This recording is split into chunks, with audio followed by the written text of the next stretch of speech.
जब हम भावना कहते हैं तो हम एक खास इमोशन की बात करते हैं जो हम महसूस कर रहे होते हैं।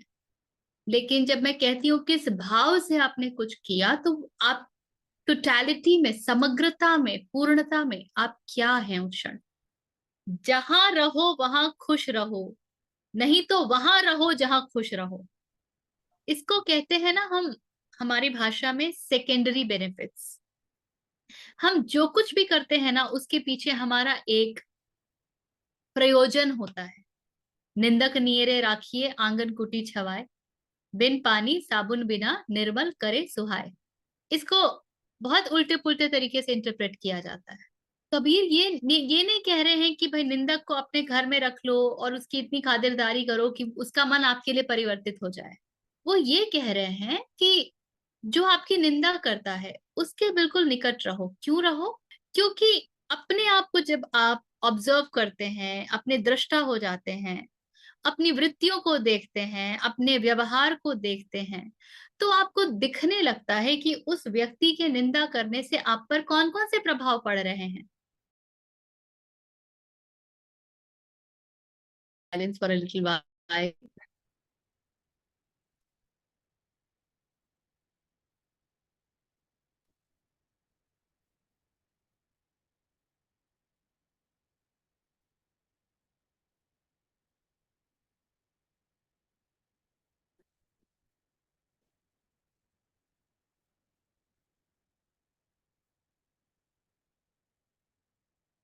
Observe silence, get centered, get grounded.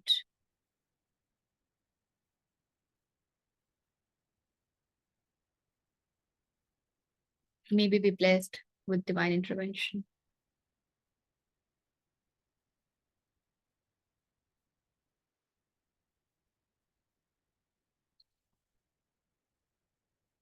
Yes.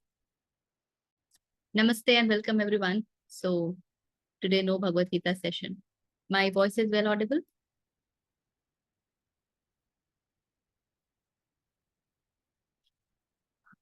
As I had requested, if we have any questions, we can take a look at that.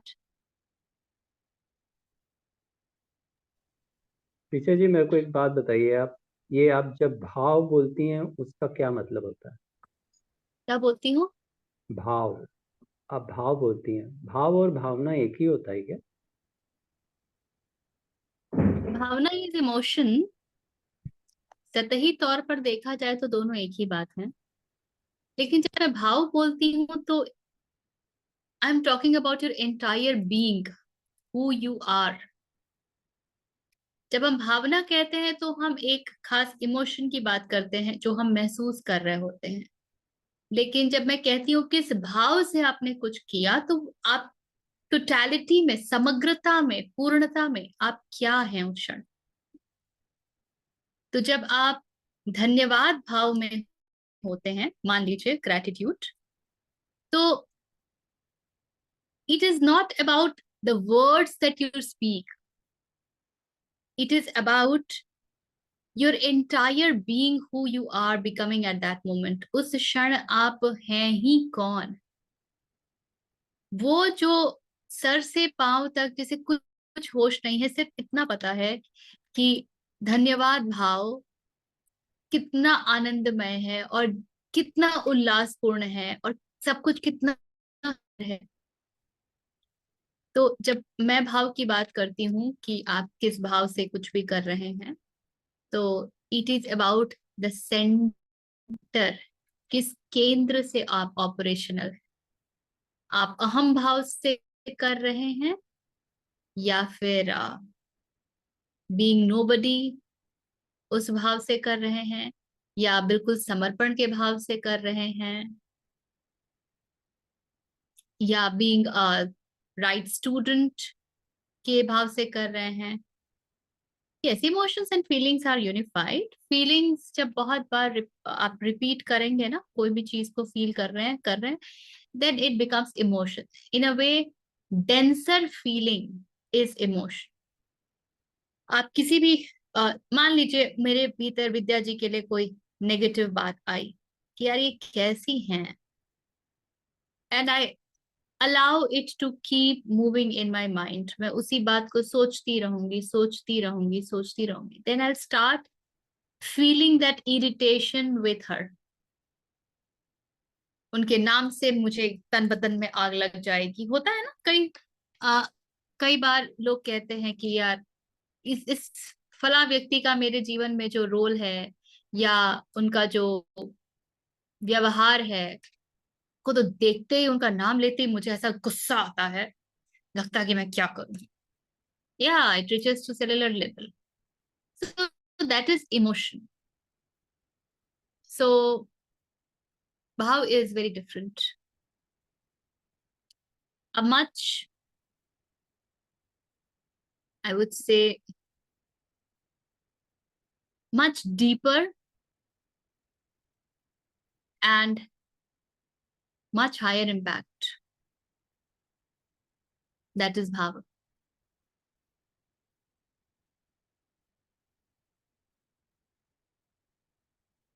आप महसूस करके देखिए कि जब आप धन्यवाद भाव में हैं तो कैसा है, आप जब समर्पण भाव में तो हैं तो कैसा महसूस होता है. वो क्षण होते हैं जब आप बिल्कुल थॉटलेस से होते हैं. जब सरेंडर ही कर दिया तो सोचना किस बात का. जब धन्यवाद ही दे रहे हैं तो सोच क्या रहे हैं, बस धन्यवाद है.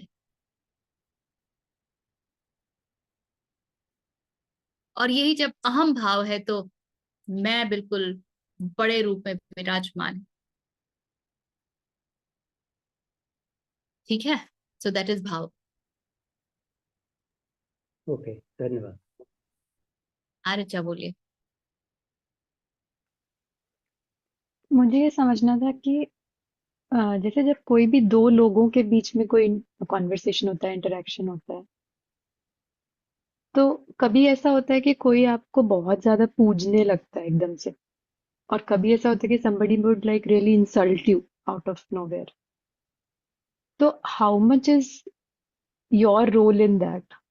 मतलब ऐसे, मतलब मैं ऐसे समझना चाह रही हूँ कि जैसे अगर सभी कृष्ण है तो अ, अगर कोई मुझे बहुत बुरा भला कह रहा है तो मैं उसको भी कृष्ण देख सकती हूँ, but what is in it me that needs to be resolved that other person is behaving like that. जैसे basically everybody is a mirror, right?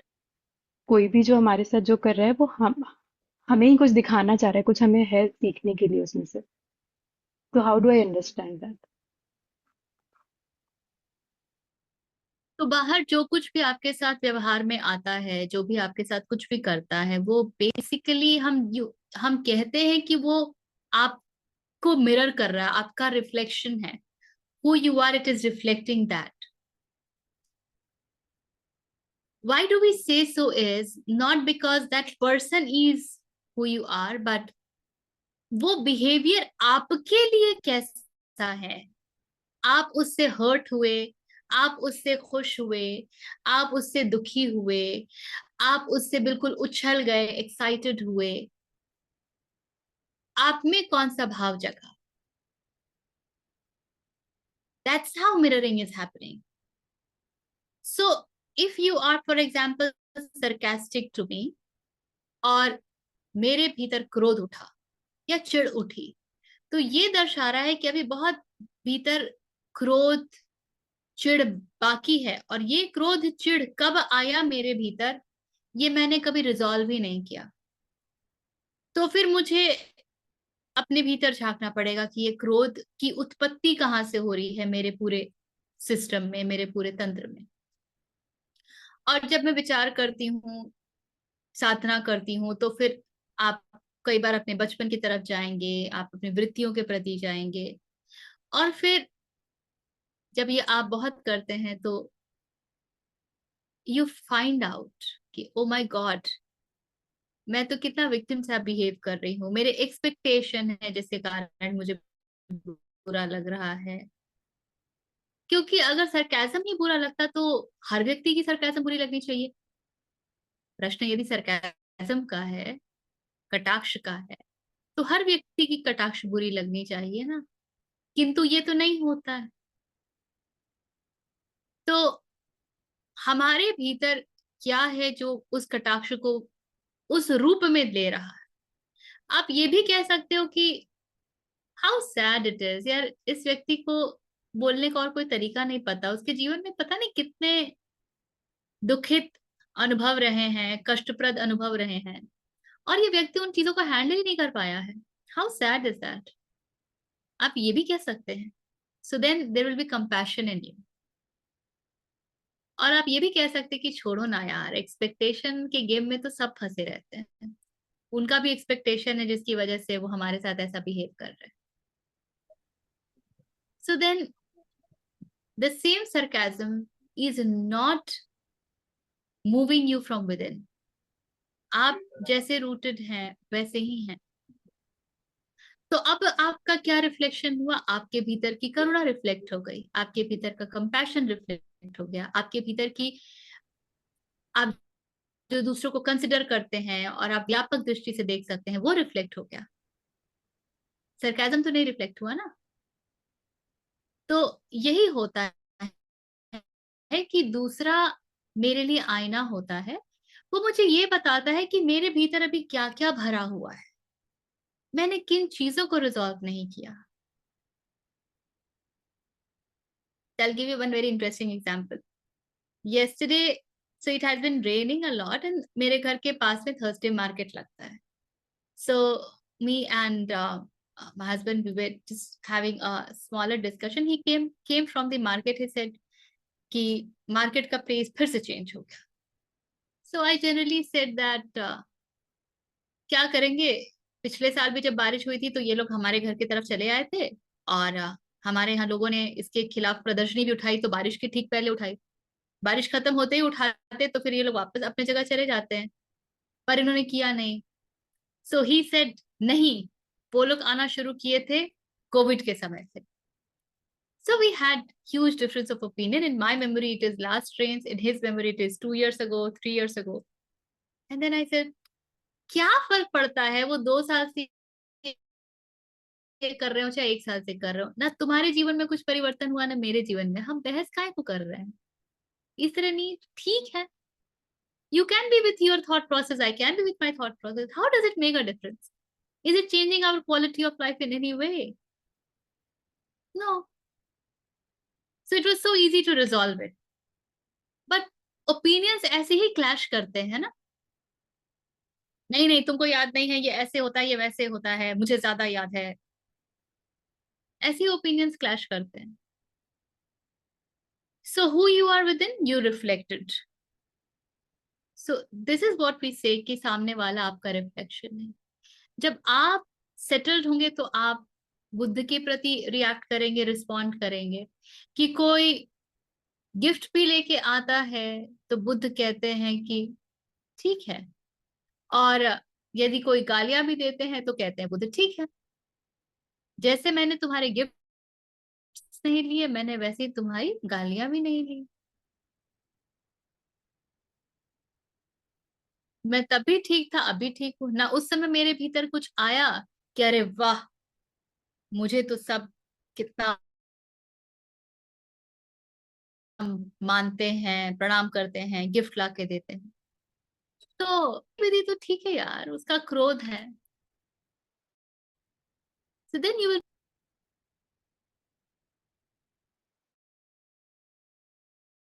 and that's how the reflection happens.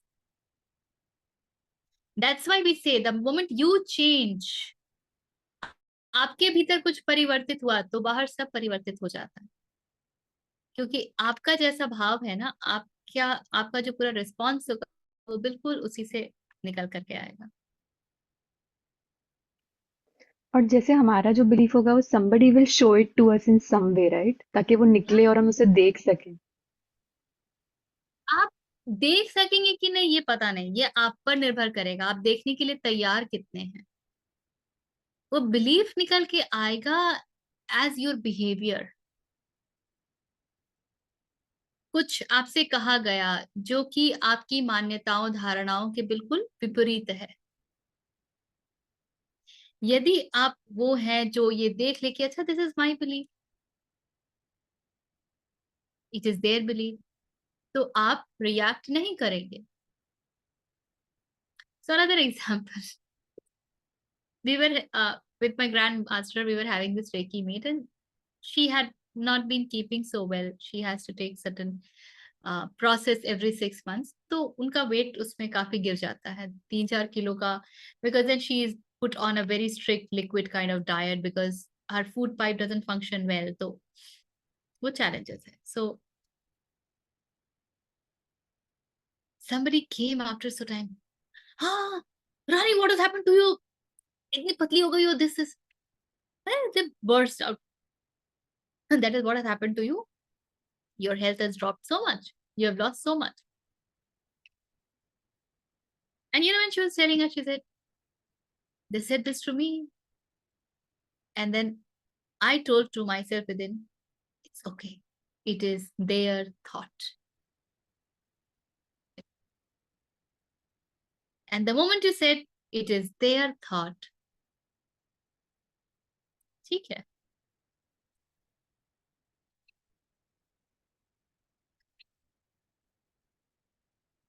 This makes a huge difference in your life. You will notice that not judging becomes so easy. Being non-judgmental becomes very easy.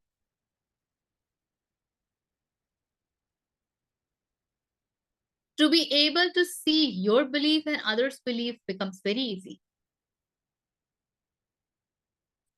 And hence to stay rooted and grounded all the time becomes very easy. And agar, let's say in some situation, if it doesn't affect you, and let's say वैसे मेरे case में ऐसा हुआ, somebody just was very very rude to me, मुझे समझ ही नहीं आया कि हुआ क्या. तो मुझे ये तो समझ आया कि because it is affecting me, it is making me sad somewhere, कि ऐसा नहीं, this person could have been polite or kind to me.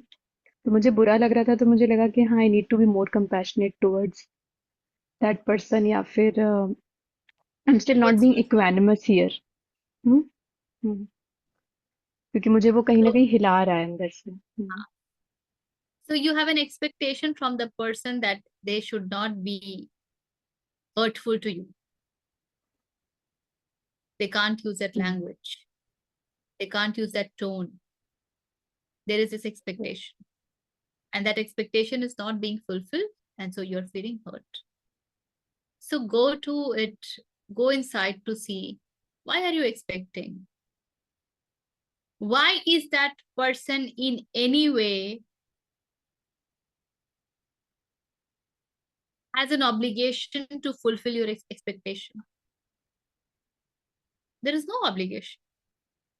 He is free not to fulfill your expectation. And so you are as well. So are you.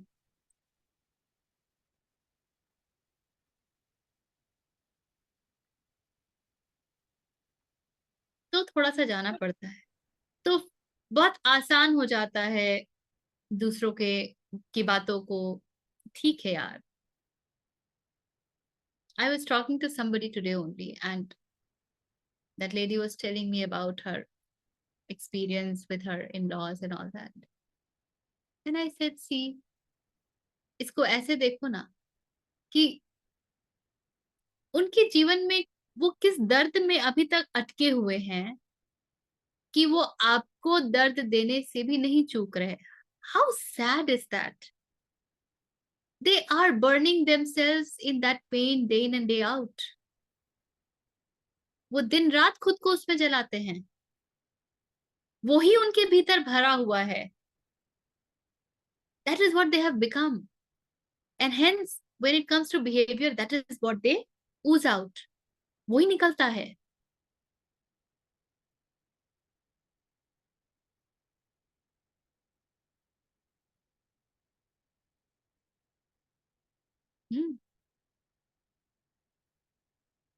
It happens.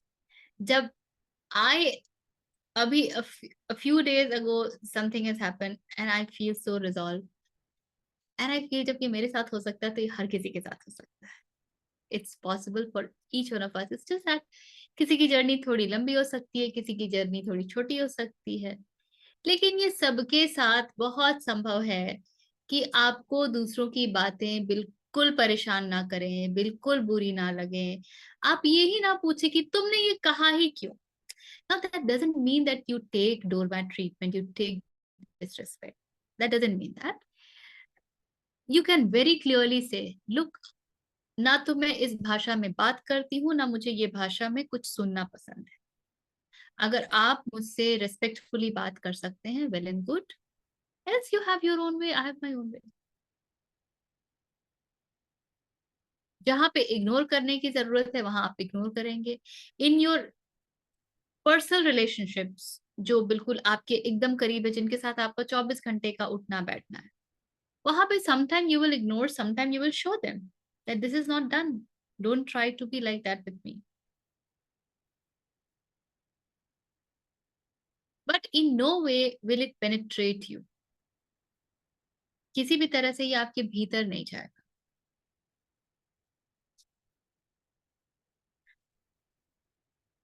या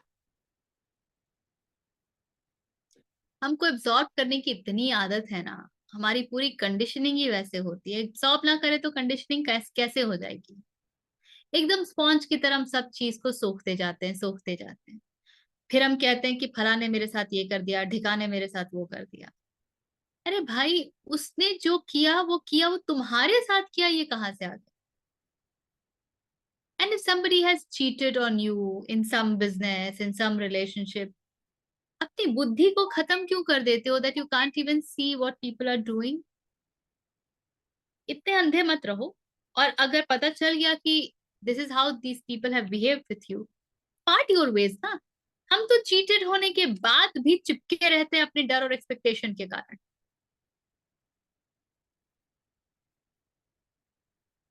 अगर I saw in one of the training organisations, उन्होंने poster लगा के रखा था, जहां रहो वहां खुश रहो, नहीं तो वहां रहो जहां खुश रहो। यू इधर चूज। मैं यहाँ खुश नहीं हूं, मैं जहां खुश हूं मैं वहां जा रहा हूँ। And if you can't do that, then you better be happy where you are. इसको कहते हैं ना हम, हमारी भाषा में सेकेंडरी बेनिफिट्स। हम जो कुछ भी करते हैं ना, उसके पीछे हमारा एक प्रयोजन होता है। We have a reason for doing whatever we do. अगर मैं किसी की बात सुन रही हूँ तो मेरे पास मेरा रीजन है। I am either afraid or I want to please them, या मेरा कुछ उल्लू सीधा होना है। Without that reason I will not do it. Reason नहीं होता है तो बच्चे माँ बाप को और माँ बाप बच्चों को छोड़ देते हैं। तो भले ये रीजन हो, for example let's assume that the parent is nasty towards the child, an adult child, और वो adult child सब कुछ सुन रहा है। उसका रीजन ये भी हो सकता है कि उसको समाज में अपना ऐसा छवि नहीं बनाना कि भाई ये तो अपने माँ बाप से लड़ चुका है। उसको उस छवि से प्यार है, उस इमेज से प्यार है। ये भी कारण हो सकता है। But there is some secondary benefit for sure. अहंकार इतनी सीधी बात नहीं होती है, नहीं तो माया को क्या झंझट था, निकल ही जाती। And if you have checked your secondary benefit, you will say it's okay, I know I am here, it's fine. इसी को कहते हैं ना कि हमारी जो संस्कृति है, जो कहते हैं छलनी का है सूप से तुझ में छेद है। तो अपना छेद देख लो, समझ में आ जाएगी कहानी। या आप इसके लिए ही हैं कि यार this person is very fragile, बहुत सेंसिटिव है, अगर मैं नहीं रहूंगी तो क्या होगा। तो ये मेरी अपनी इच्छा है ना। ये तो मेरा ये है कि मैं उस पर्सन की रक्षा करूं। मैं अपने आप को महान बना रही हूँ। Where is that person there? So we always have secondary benefits. That's how reflection works. Yeah. What more questions? इसी को कहते हैं कबीर की, हमने स्कूल में पढ़ा था ना जब हम छोटे थे, तो कबीर के कुछ दोहे तो हमने पढ़े ही थे। बिन पानी साबुन बिना निर्मल करे सुहाए, निंदक नियरे राखिए आंगन कुटी छवाए। बिन पानी साबुन बिना निर्मल करे सुहाए। इसको बहुत उल्टे पुल्टे तरीके से इंटरप्रेट किया जाता है। कबीर ये नहीं कह रहे हैं कि भाई निंदक को अपने घर में रख लो और उसकी इतनी खातिरदारी करो कि उसका मन आपके लिए परिवर्तित हो जाए। वो ये कह रहे हैं कि जो आपकी निंदा करता है उसके बिल्कुल निकट रहो। क्यों रहो? क्योंकि अपने आप को जब आप ऑब्जर्व करते हैं, अपने दृष्टा हो जाते हैं, अपनी वृत्तियों को देखते हैं, अपने व्यवहार को देखते हैं, तो आपको दिखने लगता है कि उस व्यक्ति के निंदा करने से आप पर कौन कौन से प्रभाव पड़ रहे हैं, और फिर आप अपने ऊपर काम करना शुरू करते हैं, और धीरे धीरे उस व्यक्ति की निंदा का प्रभाव पड़ना आपके ऊपर खत्म हो जाता है। तो ऐसा नहीं है कि उस व्यक्ति ने निंदा करनी छोड़ दी, लेकिन क्योंकि निंदा का प्रभाव आपके ऊपर अब नहीं पड़ रहा है, तो आप तो निर्मल हो गए ना। इसीलिए बिन पानी साबुन बिना निर्मल करे सुहाए, इस प्रकार वो निर्मल करता है। तो वो अब भले निंदा करता रहे, किंतु मुझे फर्क ही नहीं पड़ता, मेरे ऊपर कोई प्रभाव ही नहीं पड़ता। So this is how you are reflecting everything outside. And then when this happens on the level of energy, आपकी अपनी ऊर्जा में पूरा रूपांतरण हुआ है। अब आप ऐसे लोगों को अट्रैक्ट ही नहीं करेंगे जो कि आपकी निंदा करेंगे, जो आपके साथ सरकास्टिक होंगे। कई बार तो आप देखेंगे कि कई लोग जो शायद आपकी सदा से निंदा कर रहे थे, सरकास्टिक हो रहे थे, आपके ऊपर क्रोधित होते थे, उनका ही व्यवहार परिवर्तित हो जाता है। अब वो इतना गुस्सा नहीं करते, सरकाजम नहीं मारते एंड ऑल दैट। ये भी होता है। तो ऊर्जा के तल पे जब आप में फर्क आया, आपका पूरा और एक लेयर में परिवर्तन आया, so now you are attracting different kind of people and hence different experiences. Yeah, it goes both ways. पर हमारे हाथ में हमेशा हम होते हैं।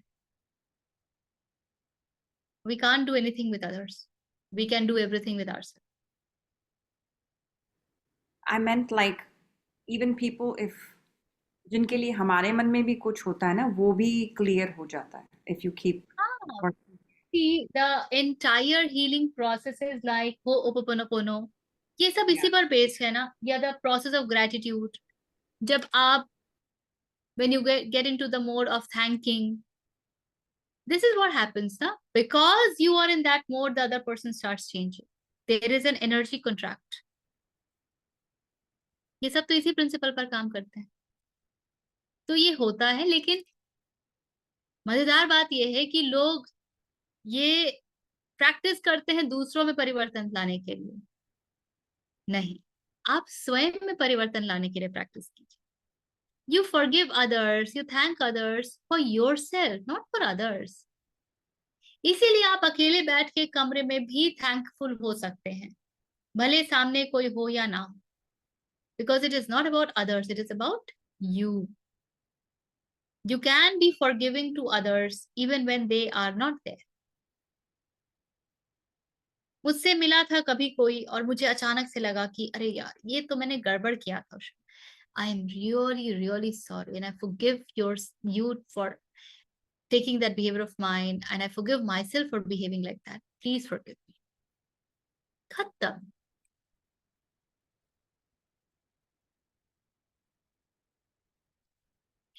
So that happens, that works. Yes. जब आप इनिशियल हीलिंग वगैरह करते हैं, then you work these ways. But when you get into the Vedantic wisdom, जब आप साधना में आते हैं, then you are constantly looking at yourself as a drashta. Then you are looking at your अहम भाव, तब आप अपने अहंकार के ऊपर नजर रखते हैं और उसी को आप डिसॉल्व करते हैं, उसका विगलन करते हैं प्रति क्षण प्रति पल। वही लक्ष्य होता है।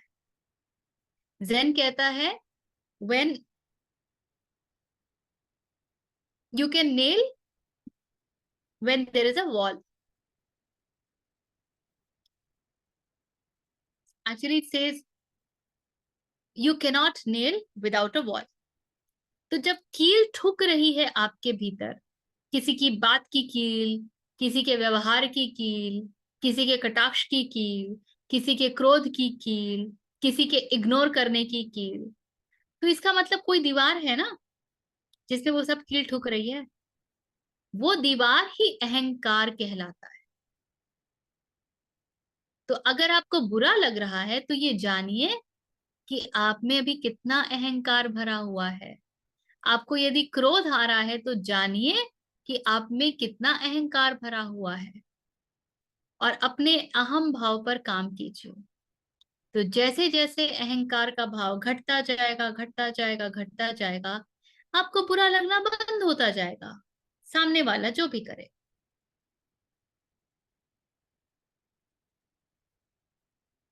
तो आप जिस भी दिशा से पकड़ेंगे इसको, अंततः it is about dissolving your ego.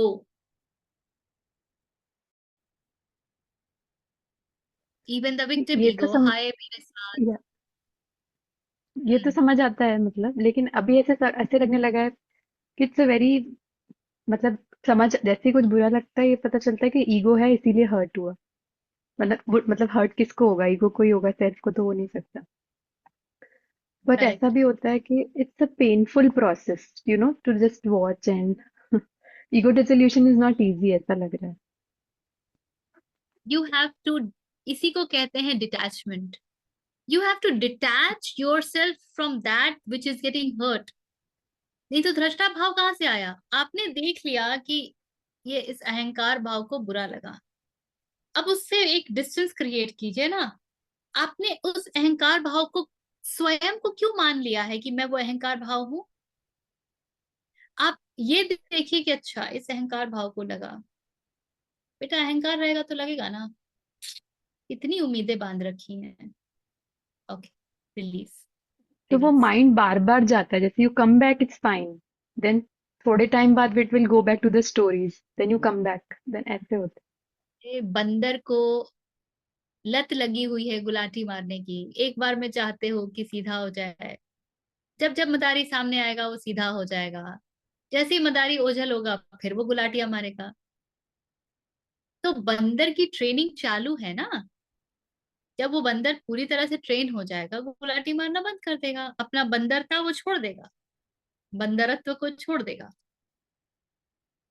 तो थोड़ा पेशेंस रखो, उस बंदर के प्रति कंपैशन रखो, उसको तो मिली है वृत्ति कूदने की, वो करे ही क्या बेचारा, उसे किसी ने बताया ही नहीं कि बेटा बैठा भी जाता है, शांत भी रहना कुछ होता है, उसे इसका स्वाद ही नहीं पता।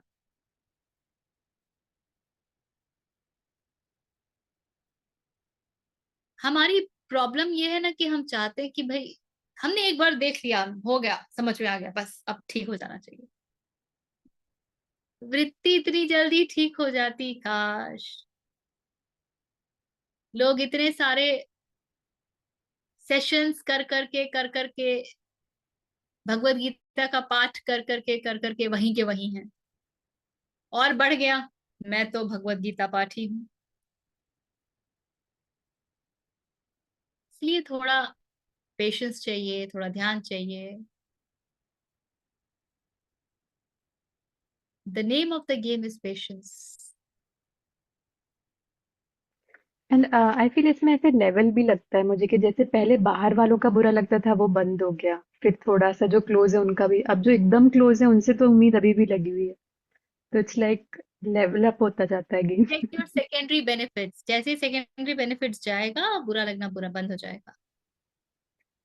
आपको उनके होने से क्या बेनिफिट है? यू एदर फील, चाहे वो एक सुरक्षा का भाव ही क्यों ना, I feel a sense of belongingness. अब हमको तो ये सिखा दिया गया है कि human need is the need to belongingness. Yes, human need is the need to belongingness, but belongingness to whom? To some other person who himself is craving for belongingness. Belongingness to the source. स्रोत के साथ belongingness की craving होती है हम, और हम उसको इंटरप्रेट करते हैं एक पार्टनर के साथ belongingness की, पेरेंट्स के साथ, मित्रों के साथ। अरे वो खुद ही क्रेव कर रहे हैं belongingness। तो एक भिखारी दूसरे भिखारी से भीख मांग रहा है और एक भिखारी दूसरे भिखारी को भीख दे रहा है। हमारी ये इक्वेशन होती है। ये इक्वेशन ही डिजास्टर्स है। जिसके पास कुछ है ही नहीं वो दे क्या देगा।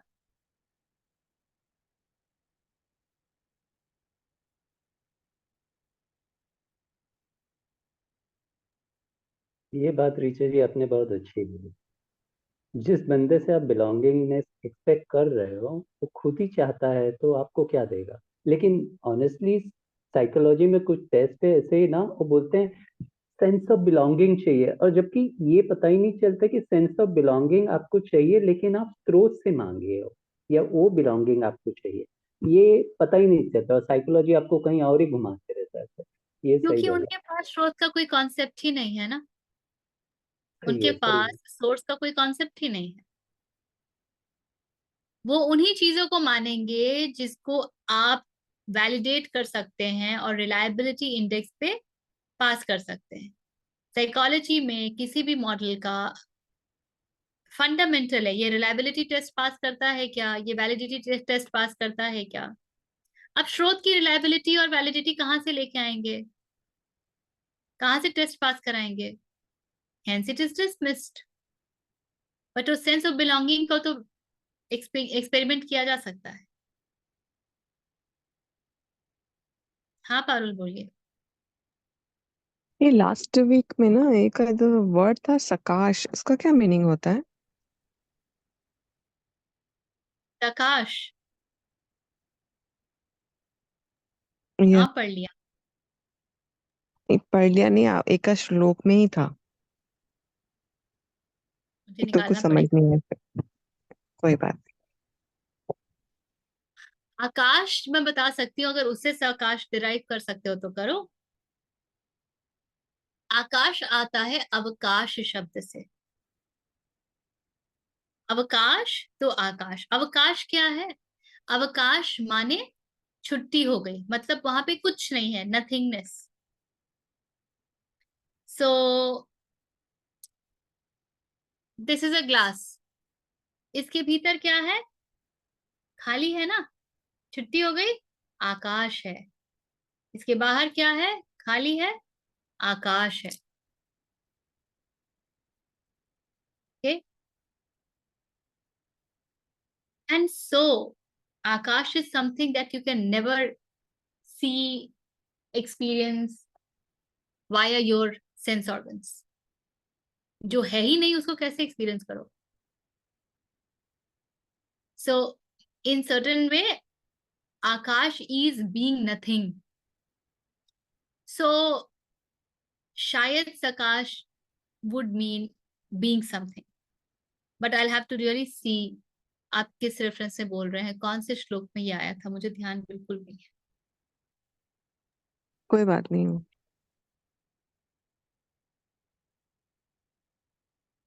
हम्म।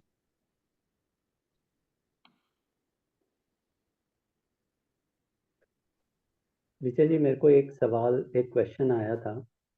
ये बोलिए ना। स्मृतिबद्ध नहीं, स्मृति, हाँ, स्मृतिबद्ध नॉलेज और एक बोध जनित नॉलेज, ये क्या चीज होती है? श्रुतिबद्ध नॉलेज और बोध जनित। बोध जनित। हाँ, ये जैसे आप काफी बार बोलती है ना कि मैं सत्र ले रही हूँ तो नॉलेज कहीं से आता है, ऐसा, ये मतलब होता है क्या? ऐसा बोलती है क्या? उसके पीछे किसके? ये सब मत लगवाइए। हाँ, सॉरी, क्या बोल रहे? ओके।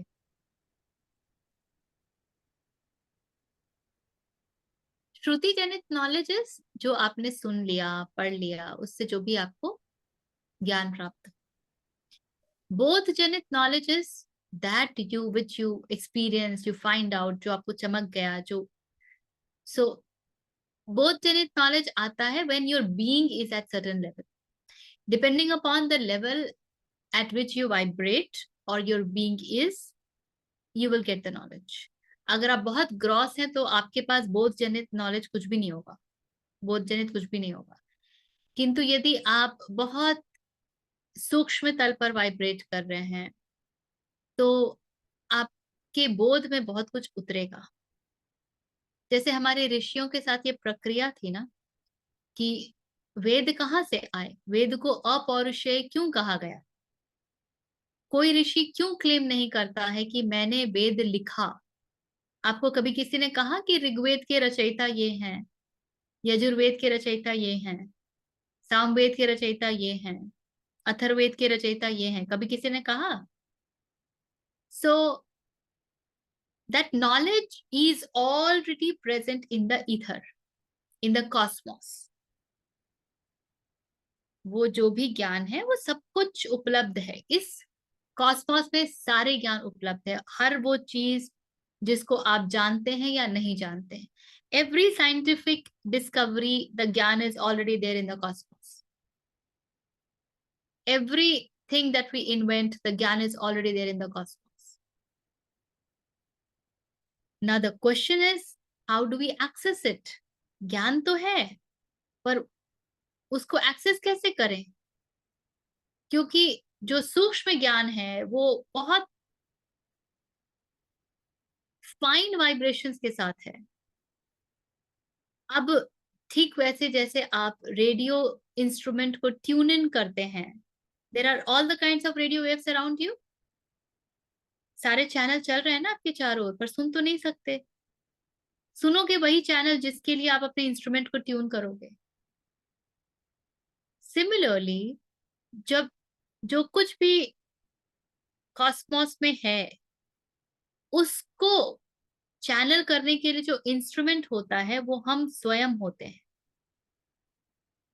तो साधना में जब आप पतंजलि पढ़ रहे थे और उसमें हमने विभूति पाद पढ़ा था, जब महर्षि पतंजलि हमको बताते हैं कि फला पर धारणा करने से, चंद्र पर धारणा करने से नक्षत्रों का ज्ञान हो जाता है, इस पर धारणा करने से उसका ज्ञान हो जाता है। कैसे? When you are doing dhyana on something, you are tuning yourself to the frequency of that particular thing. And hence everything, all the knowledge which is there in that particular bandwidth gets downloaded into you. तो जो हमारे ऋषि मुनि इतना तप करते थे तो वो बहुत हायर फ्रीक्वेंसी पर वाइब्रेट करते थे, और इसलिए कॉस्मोस में जितने भी मंत्र हैं, जितने भी विद्याएं हैं, वो सब उनके द्वारा उस रूप में आ गई जो हमारी इंद्रियां देख सकती हैं। जैसे वो बोला जा सकता था, पढ़ा जा सकता था, सुना जा सकता था, अब वो इंद्रिय के एक्सेस में आ गया ना, इसीलिए उनको अपौरुषेय कहा जाता है, जो किसी पुरुष से नहीं आया। तो जो बोध जनित नॉलेज है वो आता है जब आप हायर लेवल पर वाइब्रेट करते हैं। When you tune to the frequency of whatever. आपको क्या लगता है कि आइंस्टाइन को सपने में कैसे पता चल जाता था कि रिलेटिविटी है, थ्योरी ऑफ रिलेटिविटी है? There are a lot of scientists who have claimed that they get into the problem, बहुत ज्यादा प्रॉब्लम में बिल्कुल पूरा सब कुछ जितना भी उनको कंटेंट होता है सब कुछ सामने रख देंगे, and then they will go to sleep and they will get the answers in the dreams, and then they get up and they just document it. How does it happen in dream? In this entire process of doing the research, they have tuned their vibration towards that particular problem. And there is this deep faith कि इसका solution मुझे मिलेगा, सो they get it. अगर ये faith ना हो तो उनको जब सोल्यूशन मिलेगा तो उसको वो रिसीव ही नहीं कर पाएंगे। इसीलिए हम कहते हैं कि रिसीवर का बहुत बड़ा रोल होता है, बहुत बड़ा। रिसीवर बहुत महत्वपूर्ण होता है। जब कोई रेकी सीखता है और मुझे धन्यवाद करता है तो मैं कहती हूँ मैं धन्यवाद की भागी नहीं हूँ, आपने इसको रिसीव किया है, ये बहुत बड़ी बात है। I have always been there to teach, but without the receiver whom will I teach to?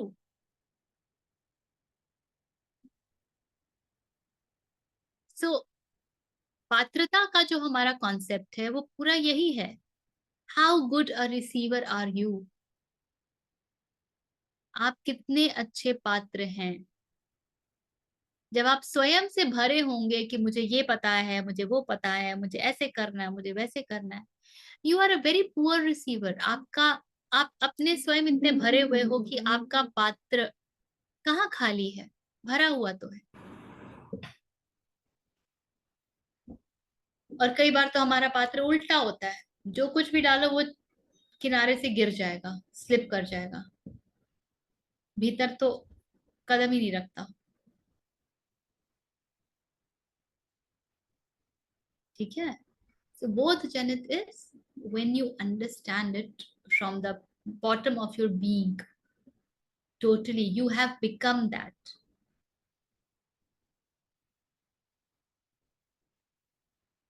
थोड़े शब्दों के भी खेल हैं, शब्दों में मत फंसा कीजिए इतना।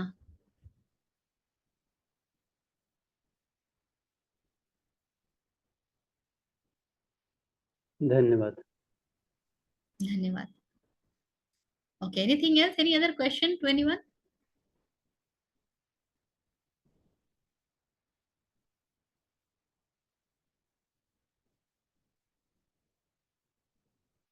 No questions? Are we Wonderful. going over the question that was on the message, or we're going to wait for that person until? No, that question is meaningless to everybody who doesn't, who is not at that plane or is not asking that question. So there's no point of going through that question. प्रश्न जो है ना हमेशा प्रश्नकर्ता के लिए होता है।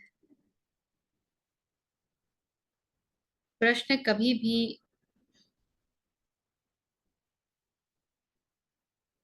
किसी को ये प्रश्न है, हम ईश्वर या भगवान की स्तुति अर्थात गुणगान क्यों क्यों क्यों करें?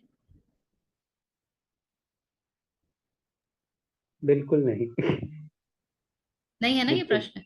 नहीं, नहीं, हाँ, बिल्कुल नहीं, नहीं।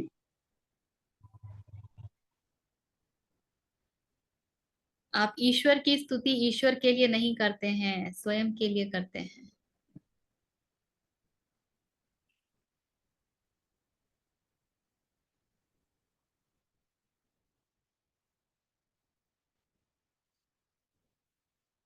हम्म। Anything else?